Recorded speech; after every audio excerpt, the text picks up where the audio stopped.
Mute कीजिए Nilesh sir, mute कीजिए, mute, कोई अनम्यूट हो रहा है।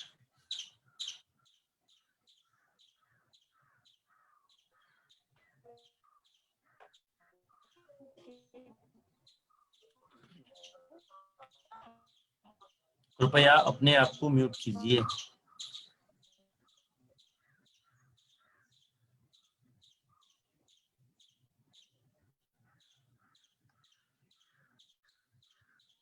ओके, हम लोग लाइव हैं फेसबुक में। नमस्ते, हम लाइव हो चुके हैं और आप सभी को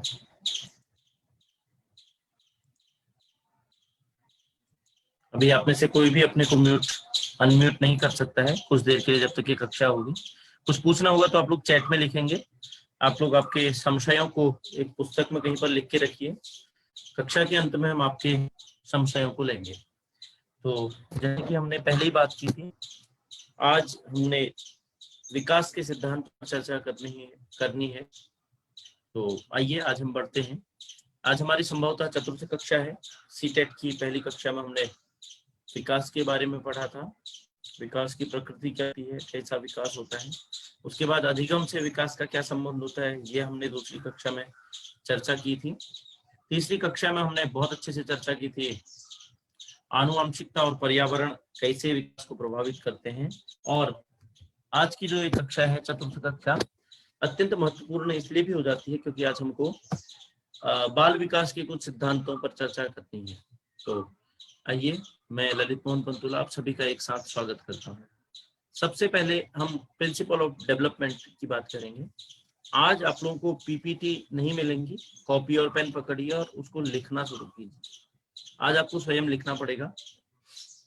1 मिनट का समय देता हूँ, आप लोग जहां पर भी बैठे हैं, जैसे भी बैठे हैं, आप लिखते रहिए, अपने डाउट्स को लिखिए और जो बातें आज हम करेंगे विकास के सिद्धांतों की, उनको लिखिए। सबसे खास बात, अब 3-4 कक्षाएं हो चुकी हैं, अब आप बैक पेपर्स को देखना शुरू कर सकते हैं। पिछले प्रश्न पत्रों को, जो पिछले गत वर्षों के जो प्रश्न पत्र हैं, उसके लिए एक एप्लीकेशन आप लोगों को सुझाई थी हमने समूह में। CTET नाम से एक एप्लीकेशन है, दिनेश बेलवाल उसका लिंक आज फिर से एक बार भेज देंगे कक्षा के बाद, जिसमें आपको पुराने प्रश्न पत्र मिल सकते हैं। कल मैंने कुछ स्क्रीनशॉट भेजे थे रात को, उस प्रश्न पत्र के जो सीधा सीधा आपने लिखा होगा प्रश्न, सीधा सीधा विकास के सिद्धांत से आए हैं। सीधा सीधा जो हमने वो जो 2-3 जो सिद्धांत पढ़े थे हमने, उनके बारे में सीधा सीधा पूछा है, बिल्कुल घुमा फिरा कर नहीं पूछा है। वस्तुतः सीटेट में घुमा फिरा कर ज्यादा पूछता है। एक बार फिर आपको बता दूं, आपको कोई प्रश्न हो तो आप अपना हाथ खड़ा कर सकते हैं। जहां पर आपका नेम बोर्ड है, आप अपने नेम बोर्ड में जैसे ही क्लिक करेंगे तो आपको राइज योर हैंड आएगा, अपना हाथ उठाएं, एक विकल्प दिखेगा, आप अपना हाथ उठा सकते हैं। अथवा आप चैट बॉक्स में अपना कमेंट्स या कोई टिप्पणी लिख सकते हैं। अभी आप लोग अपने आप को म्यूट नहीं कर पाएंगे। सबसे पहला जो नियम है उसको हम बोलते हैं लॉ ऑफ कंटिन्यूटी या प्रिंसिपल ऑफ कंटिन्यूटी, सातत्य का नियम, सतत परिवर्तन का नियम, इसको हम बोलते हैं लॉ ऑफ कंटिन्यूटी। सातत्य का नियम, सतत परिवर्तन का नियम, बहुत सारे इसके नाम हैं। देखिए, इस लॉ ऑफ कंटिन्यूटी या सातत्य के नियम में या लगातार सतत परिवर्तन के नियम में का पहला यही सीधा सीधा इसके नाम से ही आपको ज्ञात हो जाता है कि यह लगातार चलता है, सतत चलता है, इसलिए इसका नाम सातत्य का नियम है। पहली बात इसकी खास है, यह जो है ये बात बोलती है कि विकास जन्म से मृत्यु तक जो सतत जात होता है, वो जो बात हम लोग कहते हैं जन्म से लेकर मरण तक विकास होता है, वो बात यहीं पर इसी में अंतर्निहित होती है। वह जो एक हम लोग बार बार कहते हैं जन्म से मृत्यु पर्यंत, वो बात की सार्थकता इसी पर होती है। तो सतत चलेगा, रुकेगा नहीं। इसको आप लोग कीवर्ड टाइप से लिख सकते हैं, छोटा छोटा। लॉ ऑफ कंटिन्यूटी में सातत्य के नियम में आप लिख सकते हैं सतत चलेगा, रुकेगा नहीं। ये पहली बात है। दूसरी बात है बदलाव होता है, सतत में भी बदलाव होता है, स्टेजेस के आधार पर बदलाव। स्टेज बोले तो आपके जो स्तर हैं, है ना, अवस्थाओं के आधार पर जो है परिवर्तन होगा। शैशवावस्था में विकास की दर अलग हो सकती है, बाल्यावस्था में अलग सी हो सकती है, किशोरावस्था में अलग होगी और प्रौढ़ावस्था में भिन्न हो सकती है।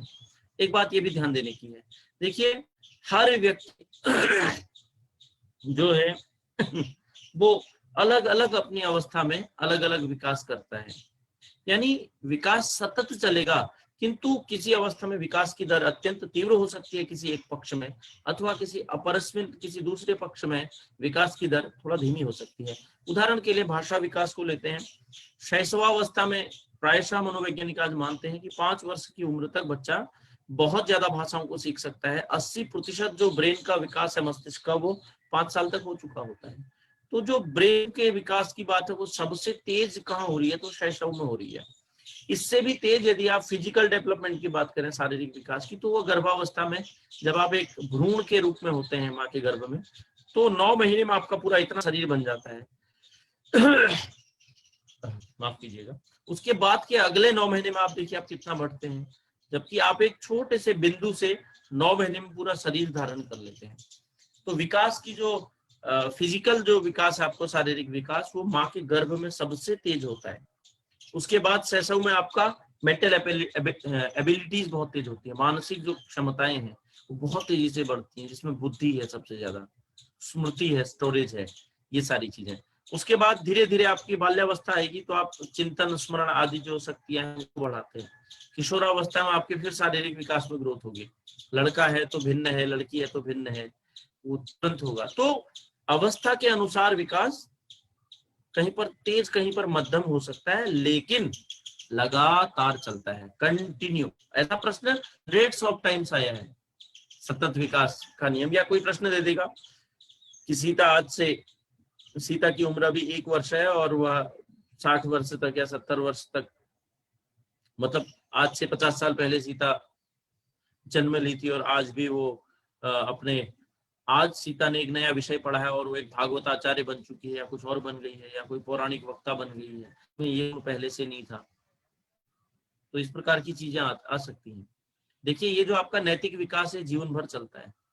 कोई व्यक्ति था, उदाहरण के लिए मैं आपको विकास बताना चाह रहा हूँ, कोई व्यक्ति है जो खूब सुरापान मद्यपान करता था, 55-60 की उम्र जैसे ही हुई उसको लगा कि अब तो जल्दी ही बुलावा आएगा 10-20 वर्ष में ऊपर से, तो क्या करें जी, वो भगवत गीता पढ़ना शुरू कर दिया, उसने दारू पीना छोड़ दिया, मांस खाना छोड़ दिया, इत्यादि इत्यादि। तो विकास तो उसका यहाँ भी हो रहा है, आध्यात्मिक प्रज्ञा है जो उसकी वो बढ़ रही है, किंतु शारीरिक विकास स्थिर है। तो विकास एक बहुत बड़ा कॉन्सेप्ट है, बहुत बड़ा संप्रत्यय है जो लगातार चलेगा, रुकेगा नहीं, पहला फंडा। अलग अलग अवस्था में अलग अलग हिसाब से बदलेगा, दूसरी बात थी। तीसरी बहुत ज्यादा महत्वपूर्ण बात है, आनुवंशिकता और पर्यावरण के अनुसार अलग अलग होता है हर व्यक्ति में विकास। आनुवंशिकता और पर्यावरण के अनुसार आपकी आनुवंशिकता, आपके जीन्स हैं आपके अंदर के, आपके पिताजी खली टाइप थे या माताजी खली टाइप थी कोई, तो निश्चित तौर पर 80% चांस है कि आप भी खली टाइप बने बचपन से। 3 वर्ष की अवस्था में ही 4 वर्ष या 5 वर्ष के बच्चे से ज्यादा भार उठाने में सक्षम हो सकते हैं, क्योंकि आपको ये जीन्स से मिला हुआ है, उसको चेंज नहीं कर सकते हम बहुत ज्यादा, है ना। अब तो वो अलग अलग व्यक्ति में अलग अलग हो सकता है। सातत्य या सतत परिवर्तन का नियम, प्रिंसिपल ऑफ कंटिन्यूटी, 3 बातों पर ध्यान दिया हमने। नंबर 1, लगातार चलेगा, रुकेगा नहीं। नंबर 2, अलग अलग अवस्थाओं में अलग अलग होता है, भिन्न भिन्न होता है, उदाहरण भी आपने देखा था। तीसरा, आनुवंशिकता और पर्यावरण के हिसाब से हर व्यक्ति में अलग अलग होता है या हो सकता है, ये भी एक बात थी। पहला नियम पूरा आप लोगों ने शायद लिख लिया होगा। मैं आपको एक बार अनम्यूट करता हूँ। किसी को कोई समस्या तो नहीं है, हाथ उठा सकते हैं या चैट बॉक्स में। इस नियम में किसी को कोई समस्या शायद नहीं होगी। चलिए तो दूसरी की ओर बढ़ते हैं। दूसरी बात आती है लॉ ऑफ, इसको बोलते हैं हम लोग general to specific. General to specific, इसका मतलब होता है सामान्य से विशिष्ट की ओर। यह आप लोगों ने बीएड में शिक्षण सूत्र भी पढ़ा होगा, सामान्यात विशिष्टम प्रति, है ना, जनरल टू स्पेसिफिक। अभी होता क्या है जी, ये कहता है, यह नियम बताता है कि जो विकास है वह विकास सामान्यात विशिष्टम प्रति गच्छति, सामान्य से विशिष्ट की ओर जाएगा। सामान्य क्या होता है? कोई भी चीज जो सब कुछ, अब यहाँ पर बात आती है कि सर सामान्य क्या है और विशिष्ट क्या है। सामान्य वो होता है जिसको आप आसानी से कर सकते हैं। सामान्य वह हो सकता है जिसको हर कोई कर सकता है, ठीक है। सामान्य वह हो सकता है जिसको हर कोई कर सकता है। सामान्य वह भी हो सकता है जिसको आप बहुत आसानी से कर सकते हैं। विशिष्ट वह होता है अथवा हो सकता है जिसको करने के लिए आपको कुछ समय लगता है, कुछ कौशल चाहिए या कुछ परिपक्वता चाहिए। अभी हमें परिपक्वता, कौशल, इन पर भी बात करेंगे। जैसे एक उदाहरण देता हूं आपको, 2 दिन पहले कक्षा में हमने पढ़ाया था ग्रोस स्किल और फाइन स्किल्स, मोटर स्किल में पढ़ाया था, शायद फिजिकल डेवलपमेंट में था, फिजिकल में ही था, किधर था, फिजिकल में था ना। तो अब आप लोग अपने को अनम्यूट भी कर सकते हैं, मैंने अलाउ कर दिया है। फिजिकल डेवलपमेंट में हमने देखा था ग्रॉस स्किल और, हाँ, ग्रॉस और साथ में कौन सा था, ये fine motor skill. Gross skills क्या होते थे, जैसे क्रिकेटर का जनरली क्या था, हाथ चलाना, पांव चलाना, चलना फिरना, कूदना, लंबी कूद, ऊंची कूद, long jump, high jump, exercise, ये सारी चीजें थी। इसके बाद जब हम फाइन मोटर स्किल में जाते हैं, ये कलाई है, कलाई को घुमाना है ना, सिलाई करना, कढ़ाई करना, बुनाई करना, सीवनम इत्यादिकम, जो आप लोग सिलाई कर लेते हैं मशीन में, कपड़े को सीवन करते हैं, सी लेते हैं, वो फाइन मोटर स्किल्स हैं, ग्रॉस में नहीं है। तो ये सामान्य से विशिष्ट की ओर जा रहा है। देखिए ये जो दौड़ना कूदना था, यहाँ से उछलना, दौड़ना, कूदना, चलना, हाथ हिलाना, पांव हिलाना, ये बालक जब छोटा होता है तो उसके बाद धीरे धीरे ये सब करता है, ये सारी चीजें कर रहा होता है। लेकिन ये जो फाइन स्किल्स हैं ये बाद में आती हैं। तो ये पहले एक सामान्य घटना को दिखा रहा है कि ये पहनेगा बच्चा, घुटना टेक करके चलने की कोशिश करेगा, फिर 4 कदम चलेगा तो लुढ़केगा, ये सब ग्रॉस स्किल में थे। फाइन स्किल्स आने तक उसको समय लगता है। तो ये जो सामान्य था, सामान्य से धीरे धीरे विशेष की ओर जाता है। इट मीन्स सरलात कठिनम प्रति, ऐसा भी हम लोग इसको एक हिसाब से कह सकते हैं। खैर वो दूसरे नियम में, उसको भी छोड़ दीजिए। तो जो है पहले सामान्य, इसके लिए लिखने की बात आप लोग नोट्स में लिख सकते हैं, पहले सामान्य होगा फिर विशेष की ओर जाएगा। अब ये सामान्य विशेष, देखिए विकास की बात है तो तीनों जगह जाएगी। ये मॉरल मतलब भावनात्मक विकास की बात भी है, ये शारीरिक विकास की बात भी है, और मानसिक की भी है। ध्यान रखिएगा, हमने विकास के जो 6 एरिया लिए थे उसमें से 3 किया था उनको इकट्ठा करके। कॉग्निटिव हमने बुद्धि को लिया था, तो बौद्धिक विकास भी पहले सामान्य होगा फिर विशेष होगा, शारीरिक विकास भी पहले सामान्य होगा फिर विशेष की ओर जाएगा। ऐसे ही सामाजिक विकास भी पहले सामान्य होगा फिर धीरे धीरे किसकी ओर जाएगा, विशिष्ट की ओर जाएगा। भावनात्मक विकास सर्वदा ही सामाजिक विकास के अंदर आते हैं, फीलिंग्स, इमोशंस आपके, ठीक है, इसको संज्ञानात्मक में नहीं रखते हैं। विनोदनी का उस दिन एक प्रश्न भी था। अब आगे बढ़ते हैं। इसके बाद है जैसे आप देखिए, जब बचपन में, एक उदाहरण और दे देता हूं इसी में, सामान्य से विशेष की ओर कैसे होता है। आप लोग रोते होंगे जनरली, आप लोगों को भी कभी कभी रोना आता होगा, आता है ना, कभी कभी आप भी रोते होंगे। लेकिन आपके रोने में और एक 3 साल के बच्चे के रोने में कितना अंतर होता है। मोस्ट ऑफ आप लोग देख सकते हैं कि एक 3 वर्ष का बच्चा, ये बिना नाम के व्यक्ति, भाई साहब आप म्यूट मत कीजिए, मैं फिर से सबको म्यूट ऑन, भाई साहब allow participant to unmute themselves, हटाना पड़ेगा। ओके, अब आप लोग अपने को अनम्यूट नहीं कर सकते, मजबूरी है तो करना पड़ता है, जूम के पास सारी सुविधाएं उपलब्ध हैं।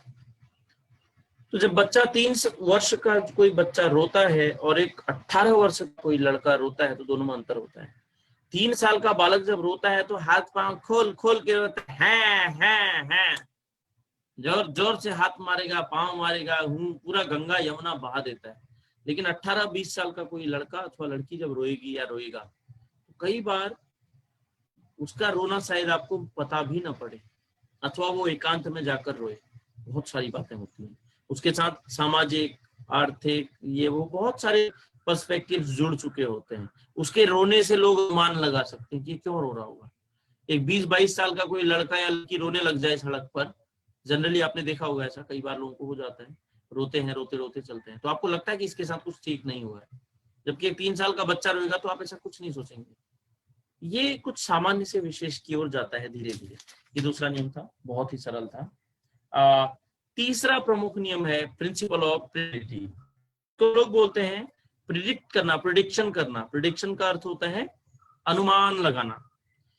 आनुमानिकता का सिद्धांत भी इसको कह सकते हैं। मैं आप सभी से एक निवेदन और करूं, आप लोग पुस्तक में एक बार विकास के सिद्धांतों को कहीं देख लीजिएगा, क्योंकि इनकी जो हिंदी में आपको बता रहा हूँ वो परफेक्ट हिंदी नहीं है। प्रश्न पत्रों में हिंदी की टर्मिनोलॉजी बदल कर आती है, कोई उसको अनुमानिकता कहेगा, कोई अनुमान का भी कह सकता है, या कुछ और भी, भविष्यवाणी का सिद्धांत भी कह सकता है। अंग्रेजी एक ही रहेगी, प्रिंसिपल ऑफ प्रिडिक्टिबिलिटी। तो जिन लोगों की अंग्रेजी कमजोर है वो अंग्रेजी को कमजोर ही रहने दें, अच्छी बात है, कोई बहुत समस्या नहीं है। बस ये जो छोटी छोटी चीजें है ना, प्रिंसिपल ऑफ प्रिडिक्टिबिलिटी, इसकी स्पेलिंग देख के जाइए कि प्रिडिक्टिबिलिटी का मतलब होता है भविष्यवाणी, या भविष्यवाणी का प्रिडिक्टिबिलिटी। तो आप लोग अंग्रेजी को देखकर हिंदी का जब मिलान करेंगे तो आपको समझ आएगा कि ये चीज क्या है। इसके लिए अंग्रेजी आवश्यक है, अन्यथा कोई खास जरूरत नहीं है। तो प्रिंसिपल ऑफ प्रिडिक्टिबिलिटी के लिए एक हिंदी में बहुत अच्छा उदाहरण सुनने को मिलता है।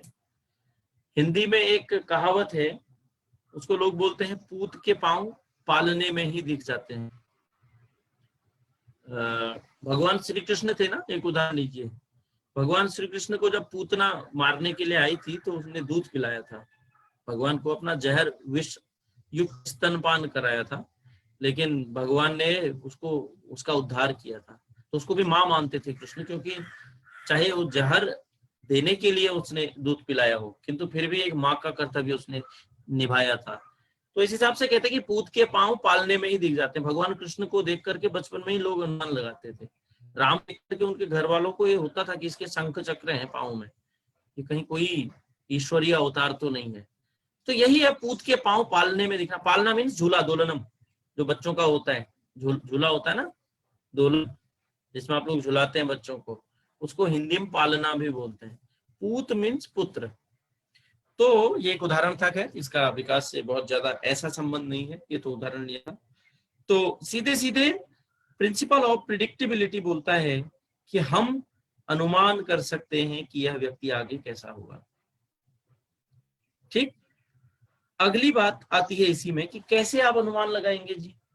कोई बच्चा 5 साल का है, पहली कक्षा, प्रथम कक्षा में है, और वह सबसे पहले ABCDs या 1 2 3 4 के 100 तक की जो गिनती है नंबर से, उनको सबसे पहले लर्न कर लेता है, याद कर लेता है।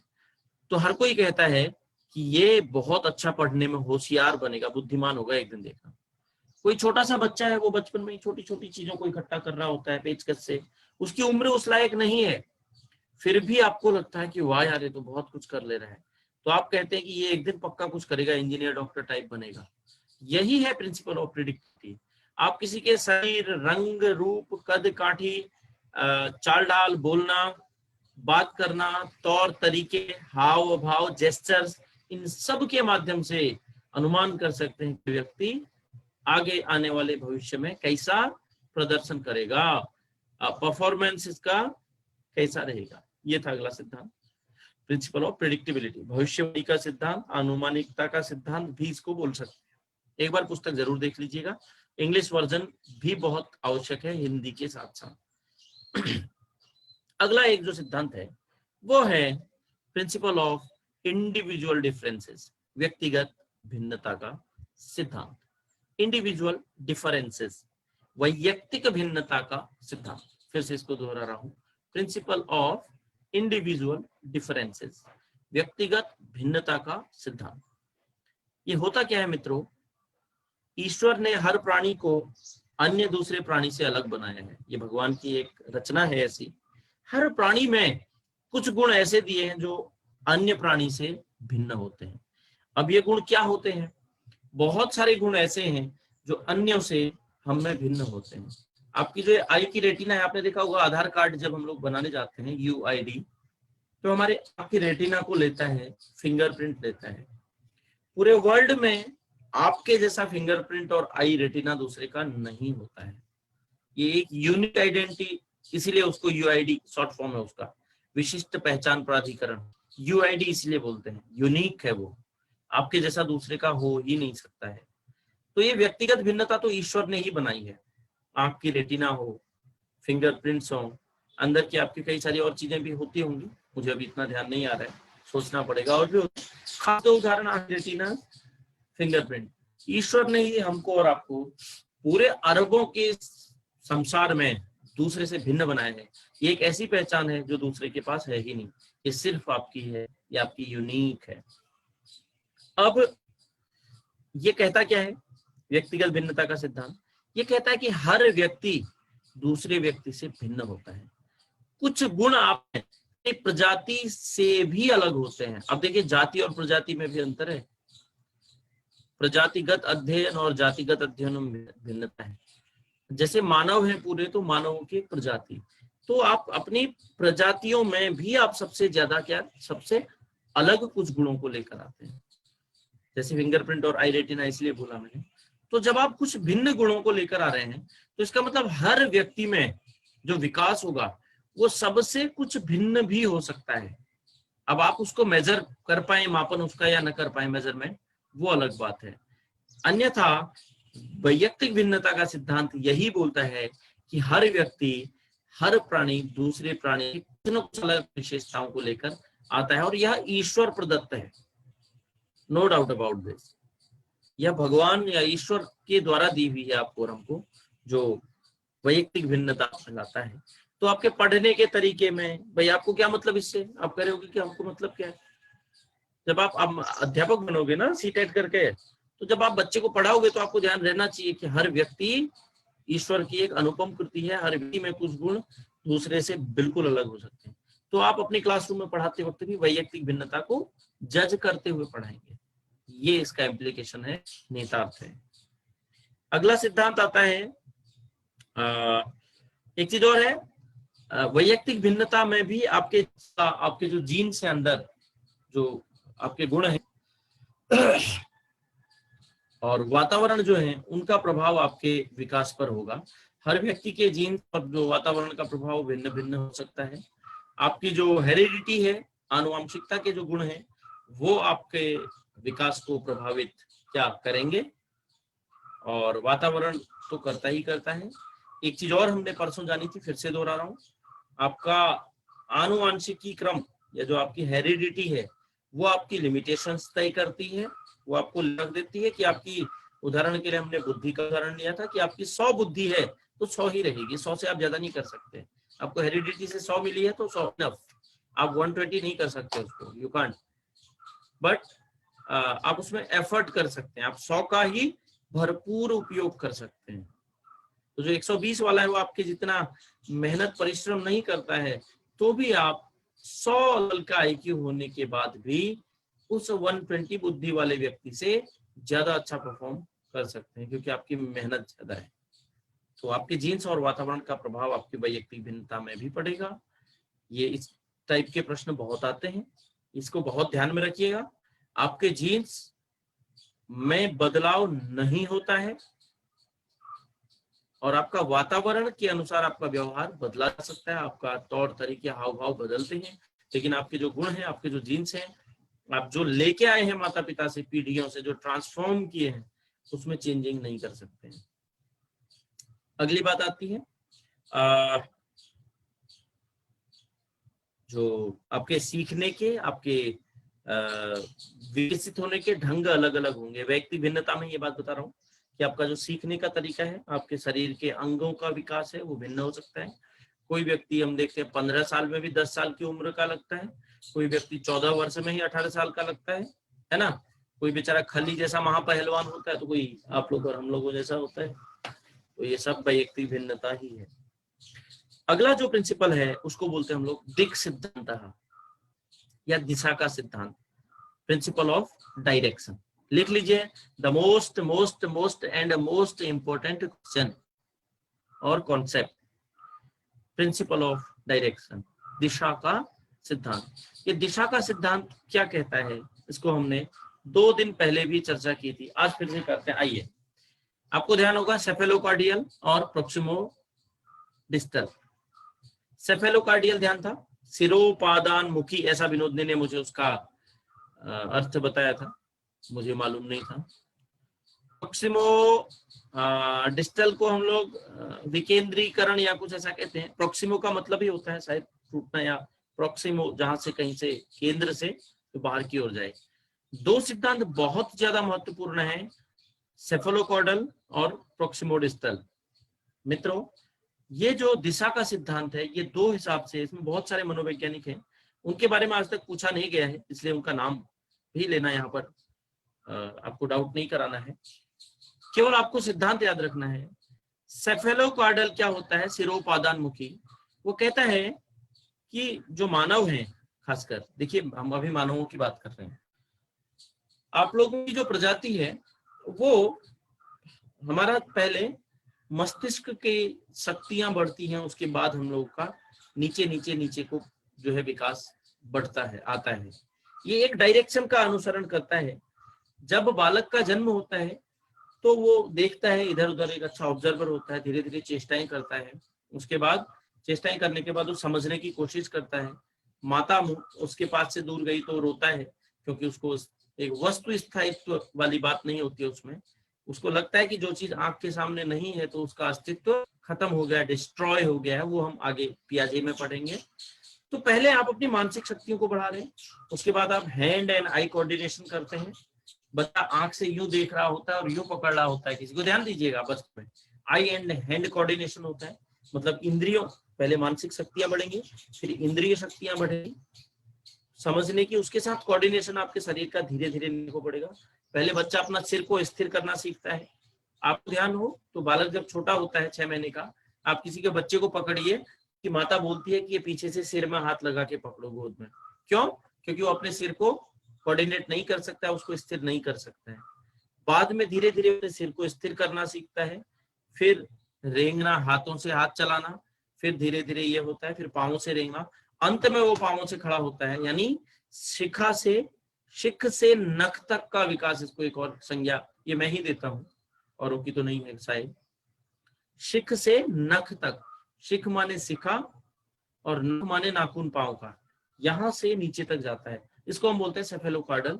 ये इंसानों, मानवीय प्रजातियों में है, जंतुओं में ये उल्टा चलता है, ये पांव से ऊपर को आता है। उसको आप लोग डाउट मत कीजिएगा, वो नहीं आएगा। जंतुओं से आपको कोई मतलब नहीं, आपको जानवरों को नहीं पढ़ाना है, इंसानों के अध्यापक बनेंगे हम सभी। तो सेफेलोकार्डल मीन्स सीधे सीधे बात है, सिर से पांव की ओर। प्रोक्सिमोडिस्टल जो दूसरा सिद्धांत है दिशा के सिद्धांत में, वो बोलता है कि विकास केंद्र या नाभिक से बाहर की ओर होता है। वो कहेगा पहले आपके अंदर के इधर के ऑर्गन्स बढ़ेंगे, जैसे क्या क्या होता है, इधर लीवर होता है, और मतलब यकृत होगा, फेफड़े होंगे, फुफ्फुस, और ये सारी चीजें ऑर्गन करेंगे, और उसके बाद ये केंद्र से फैलेगा, ऊपर को और नीचे को जाएगा। स्टार्ट केंद्र से होगा, यानी केंद्र से इसको हम बोल सकते हैं फ्रॉम सेंट्रल टू ऑल, और दूसरे को हम सेफेलोकॉर्डल को बोलेंगे फ्रॉम अप टू डाउन, ऐसा भी बोल सकते हैं। आपको टूवर्ड्स आउटसाइड ले जाता है किसी बीच से, और सेफेलोकॉर्डल आपको ऊपर से नीचे को लाता है। ये बहुत इंपॉर्टेंट है, ये प्रश्न आते हैं और बहुत बार आते हैं, इसलिए इस पर इतना जोर दे रहा हूं। अगला सिद्धांत है law of principle of integration. इसको हम लोग बोलते हैं एकीकरण का सिद्धांत। लॉ ऑफ प्रिंसिपल ऑफ, माफ कीजिए, इंटीग्रेशन। देखिए ये इंटीग्रेशन माने होता क्या है, यह एकीकरण का सिद्धांत है। ये बोलता है कि जो शरीर के अवयव हैं, ये जो शरीर के अवयव हैं, अवयव समझते हैं आप लोग, अवयव को समस्त अवयव हैं, ये प्राकृतिक रूप से एक साथ काम करते हैं, है ना। उदाहरण के लिए देखिए, कार चलाते हैं आप, कार चलाने में क्या कर रहे होते हैं, हाथ ड्राइव कर रहा होता है, ठीक, पांव क्लच और ब्रेक्स को ले रहा होता है, आंख देख रही होती है, कान हॉर्न को सुन रहा होता है, और दिमाग, मन, बुद्धि आपकी डेस्टिनेशन को बता रही होती है, कितना दूर जाना है, कितनी स्पीड लेना है। आपके सारी चीजें काम कर रही हैं, आंख, नासिका भी काम करेगी और तो और है। ऐसा नहीं कि नाक वहां पर कुछ खास काम कर रही हो, फिर भी यदि कोई गंध आएगी तो नासिका उस टाइम सूंघ सकती है। यही है इंटीग्रेशन। आपका एक एक शरीर का अवयव भिन्न भिन्न कार्य नहीं करता है। मन, बुद्धि, हाथ, आंख, उधर के लिए सांप देखने की एक प्रोसेस देखिए। सर्प को जब हम देखते हैं, जो रज्जु का जो न्याय की भाषा आती है कि रज्जु को देखकर सर्प का जो आभास है वो मिथ्या ज्ञान उस प्रकार का होता है। किसी रज्जु या रस्सी को देख करके जब हमको सांप होने का भ्रम लगता है तो वो क्या है एक प्रकार का, वो देखिए आप, आंख ने देखा कि ये आंख ने तो देखा कि ये सांप तो नहीं है, आंख ने सीधे ऑर्डर किया अंदर मन को, मन ने इंजेक्ट दिया बुद्धि को, किया कि ये क्या है बताओ। बुद्धि थोड़ा सा तब तक के लिए भ्रमित हुए आप, बुद्धि ने कहा नहीं ये तो रस्सी है। बाद में तो हमको ज्ञान होता ही है ना कि ये सांप नहीं है, रस्सी है। अचानक डर जाते हैं, वो नहीं, ये तो रस्सी है। विद इन नैनो सेकेंड्स ये प्रोसेस हो जाती है। लेकिन कितनी लंबी प्रोसेस है। आपकी आंख ने देखा, उसने कमांड मन को किया, मन को भी समझ में नहीं आया, उसने बुद्धि को भेजा, बुद्धि ने तब जाकर कहा कहीं कि नहीं सांप नहीं है, रस्सी है। तब आप रिलैक्स होते हैं, ओह मुझे लगा सांप था। तब जाकर के आपकी पूरी बॉडी रिलैक्स फील करती है। उस टाइम आपकी भावनाएं भी सांप को देखकर अचानक भाई उत्पन्न हो रहा होगा, फिर आप रिलैक्स होते हैं। तो ये सारी चीज लॉ ऑफ इंटीग्रेशन, एकीकरण का सिद्धांत। आपके शरीर के विभिन्न अवयव तथा ये जो आंतरिक जो शक्तियां हैं ये मिलकर काम करती हैं, अलग अलग नहीं। एग्जाम्पल के लिए आजकल कार चलाने का अच्छा उदाहरण था, और मोबाइल फोन चलाना बहुत अच्छी बात है। मुखाउची मुजाउची मुआउची, बस एक हाथ से खाना और एक हाथ से मोबाइल। तो वो भी एक हाई आई हैंड और बुद्धि का पूरा कोऑर्डिनेशन है। हाथ खाना खा रहा है, आंख देख रही है, बुद्धि उसको समझ रही है, आप हंस भी रहे हैं या गुस्सा कर रहे हैं कि ऐसा क्या भेजा, ये सारी चीजें एक्सेट्रा। अगले सिद्धांत की बात करते हैं। इसको हम लोग, आपको वो ध्यान होगा ही, उसको बताने की जरूरत है नहीं आज। विकास के हमने 6 प्रकारों की बात की थी ना, जिसमें 3 में हमने उसको डाला था, कॉग्निटिव डेवलपमेंट, फिजिकल डेवलपमेंट और सोशल डेवलपमेंट। सोशल डेवलपमेंट के अंदर हमने मोरल डेवलपमेंट और इमोशनल डेवलपमेंट को भी रखा था, नैतिक विकास और भावनात्मक विकास, यानी संज्ञानात्मक विकास, शारीरिक विकास, तीसरा है सामाजिक विकास। ये 3 हमने देखे थे। तो एक अगला सिद्धांत है principle of maturation and learning. Mature होना आप समझते हैं ना, परिपक्वता, परिपक्वता एवं अधिगम का सिद्धांत। तो ये क्या होता है जी, ये सिद्धांत कहता है कि सीधा सा छोटा सा अर्थ है, इंपॉर्टेंट है। इसका मतलब है कि आप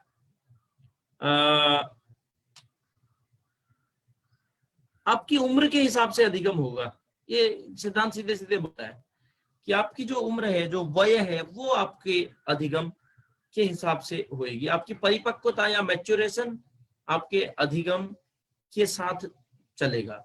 ऐसा नहीं है कि आप बहुत जल्दी, कक्षा 5वीं में पढ़ने वाले बच्चे को आप 8th क्लास की मैथमेटिक्स नहीं देते हैं कि लेवल 5th का है, 8th की लेवल इसके लिए ज्यादा हो जाएगी, इसलिए क्यों, ये क्या है, नहीं तो अधिगम है। आप 5th में पढ़ने वाले बच्चे को भी एमएससी पढ़ा सकते थे ना, पीएचडी करने के लिए इतने साल क्यों लगाने हैं? 10th 12th ग्रेजुएशन, मास्टर्स, उसके बाद नेट, पीजी, पता क्या क्या, 16-18 साल पढ़ने के बाद आप एज ए रिसर्चर काम कर सकते हैं। आप 5वीं के बच्चे को क्यों नहीं देते रिसर्च का काम? क्योंकि वो परिपक्व नहीं होता है। इसका मतलब ये है कि अधिगम और परिपक्वता का बहुत जबरदस्त संबंध है। आप परिपक्वता के हिसाब से ही अधिगम के स्तर में रख सकते हैं। आपको कितनी कठिनाई कहाँ पर रखनी है, कितना क्या रखना है, ये सब आपको देखना है। इसका एक अर्थ और आता है कि परिपक्वता के हिसाब से अधिगम होगा। परिपक्वता धीरे धीरे बढ़ेगी तो अधिगम भी होगी, वैसे वैसे धीरे धीरे अलग अलग लेवल्स पर जा सकता है। बहुत ज्यादा टफ नहीं है, आप लोगों ने लिख लिया हुआ, एक बार आप लोग इसको देख भी सकते हैं। यूट्यूब में भी इस टाइप के बहुत सारे वीडियोज मिल जाते हैं, उनको देख सकते हैं। अब एक बात है, अगला जो सिद्धांत है वो कहता है joint product of heredity and environment. इसका मैं हिंदी क्या बताऊं आपको, इसका मतलब सीधा सीधा है कि आप आनुवंशिकता और वातावरण का एक मिला जुला उत्पाद है। आप और हम एक जॉइंट प्रोडक्ट हैं, एक मिला जुला उत्पाद हैं। किसके? हेरिडिटी, आनुवंशिकता और एनवायरमेंट, वातावरण के। आप जो हमारे सामने आज हैं, उदाहरण के लिए मैं ललित मोहन तुला जो आपको आज पढ़ा रहा हूँ, मैं मेरी आनुवंशिकता का जो अपने माता पिता से लेकर के दादा परदादा से लेकर के आए हुए गुणों का, और मेरे जो वातावरण है, जो मैंने संस्कृत अध्ययन करा, बीएड किया, एमएड किया, पीएचडी की, सीटेट किया, तब मैं आपको ना पढ़ा रहा हूँ। तो मैं जो आज आपके सामने हूँ, ये वातावरण का और आनुवंशिकता दोनों का एक जॉइंट प्रोडक्ट हूँ। यही नियम है। इसको हम क्या लिख सकते हैं? थोड़ा सा मैं इसको हिंदी में मुझे नहीं आ रहा है, इसलिए मैंने आपको बोल दिया, आनुवंशिकता और वातावरण का आप एक मिला जुला उत्पाद है। यह सिद्धांत इस बात को बताता है। ठीक। और इसमें देखिए दो चीजें आती हैं, एक डेवलपमेंट और ग्रोथ की हमने बात की थी। यहाँ पर ध्यान रखना है, कभी कभी प्रश्न आता है, आपको बिल्कुल भी डाउट नहीं करना है। एक डेवलपमेंट है डी, इसमें शायद कहीं पर एक थ्योरी है, स्पॉटलाइट